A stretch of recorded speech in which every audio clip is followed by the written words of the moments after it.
Hello everyone, সবাই কেমন আছো? আমি তো ভীষণ ভালো আছি। এই মন্দিরটা দেখে তো নিশ্চয়ই বুঝতেই পারছো এটা কোন জায়গা। এটা হচ্ছে শকুন্তলা মায়ের মন্দির।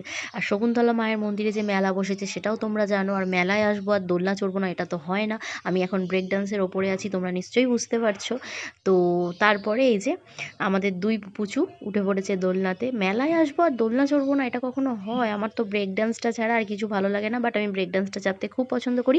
ভেবেছিলাম তোমাদের সাথে দোলনাটা চাপার মানে চড়ছি যখন শেয়ার করব ভিডিওটা, বাট আমি এতটাই ভয় পেয়েছিলাম যে ফোন ব্যাগে আর আমার হাত দোলনার মধ্যে চেপে ধরেছিলাম, তো সেই জন্য আর ভিডিও করা হয়নি। তো আমি দাদা ভাইয়ের সাথে এসেছিলাম, দাদা ভাই দিদি ভাই সব একসাথে এসেছিলাম। তো আমাদের হর্য সোনা আর আমার ছেলে তো দোলনা চড়েছে। তারপর আমার ছেলে যে মেলাতেই যাবে এই বোটিংটা যদি বসে এটা ওর চাপা চাই। তো চড়ছে ঠিক আছে, বাট এতটাই শক্ত। আর তুমি তো দেখতেই পাচ্ছ, তোমরা তো আমার ছেলের মানে রোগা